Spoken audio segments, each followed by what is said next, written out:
Good morning, Year 3-4, and welcome to your second reading lesson of the week. Yesterday we recapped the book, and today we're going to start reading chapter 5. It's a very long reading chapter, so all I'd like us to focus on today is following with our finger and making sure you're reading along with me. Here we go, chapter 5. It was not really an island, of course.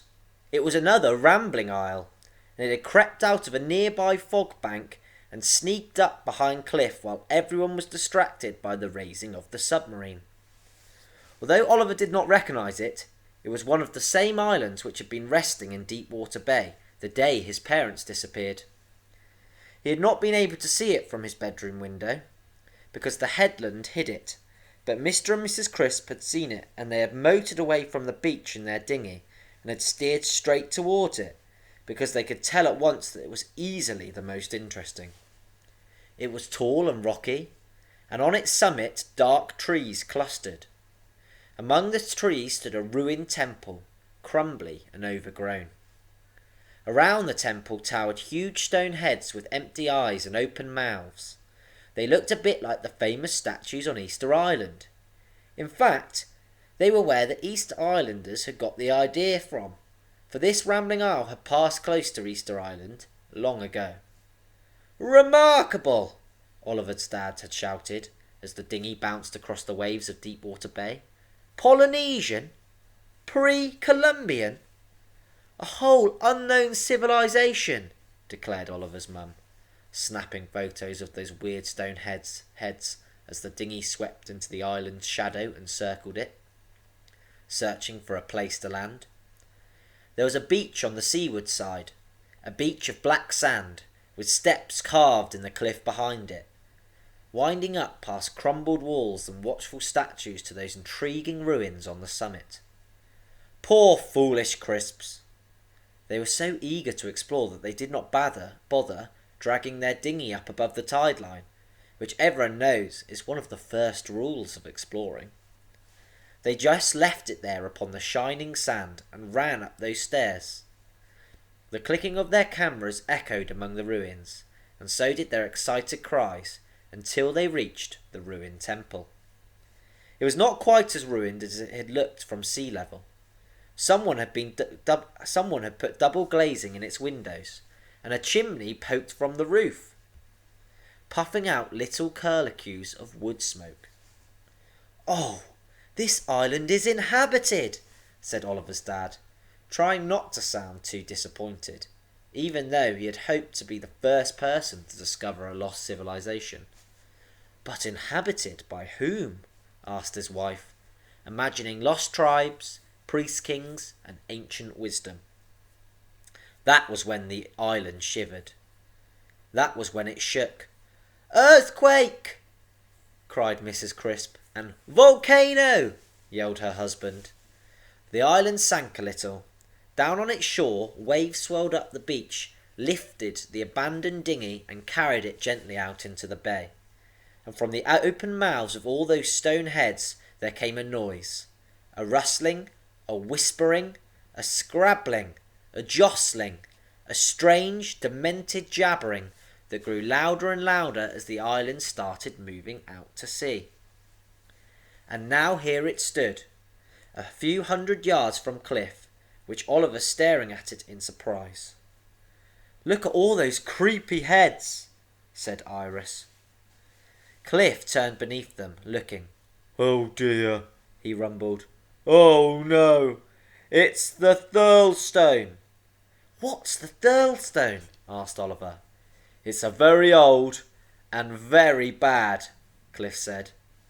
"Bad men did human sacrifices in that temple on its top long ago, and the blood trickled down inside it and turned it wicked. They say it's quite hollow and rotten to the core. Oh dear!" The Thirlstone lifted itself a little way out of the water. Massive weedy shoulders rose into the sunlight. Water drained out through the cracks and fissures of the island's sides. Its mean black eyes stared hard at Cliff through veils of falling water. A mouth like a sea cave opened and a stony voice said, Nice shipwreck you have there. It's ours, Iris shouted back. We found it. Her voice sounded very small and thin and shrill after the thunder of Thirlstones. It boomed again. Don't like the mermaid, though, it said. Mermaids are vulgar. Now that he came to look properly at it, Oliver saw that the Thirlstone was wearing quite an elaborate sea wig. Loads of painted seaweed were arranged around its cliffs, glittering with bits of broken glass and shiny metal. Old flip-flops dangled from the branches of those dark and twisted trees, and among the rocks where the temple stood, a trawler and rusty battleship were perched. From the cliffs on either side of its face, 2 big glass globes dangled in cradles of knotted rope, like earrings or baubles on a Christmas tree. Inside the globes something moved. Oliver snatched his rucksack and buried it inside it for his binoculars. He focused on one of those glassy danglers. The thing inside it was his mum. He yelped and swung the binoculars. There inside the other globe was Dad. The explorers seemed quite unharmed. Oliver began to jump up and down on the beach. He waved and shouted. When he looked down through the binoculars again, he saw that his mum had spotted him. He saw his dad scribble something in his explorer's notebook and press it flat against the inside of his glass prison for Oliver to read. Help! Now his mother was scribbling too, and pressing a note of her own to the glass. Stay away!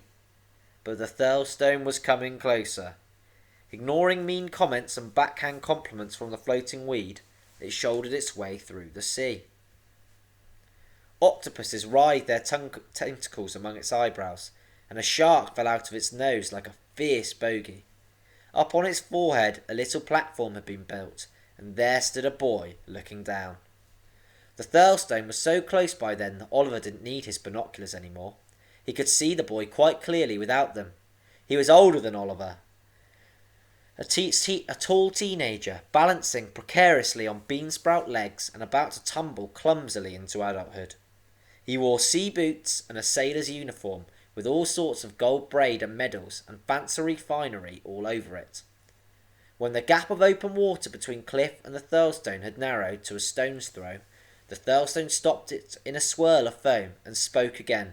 Want it, it said, staring at the water mole. Up on its brow the boy picked up a big brass megaphone and bellowed through it. My island wants that wreck of yours. You'd better hand it over.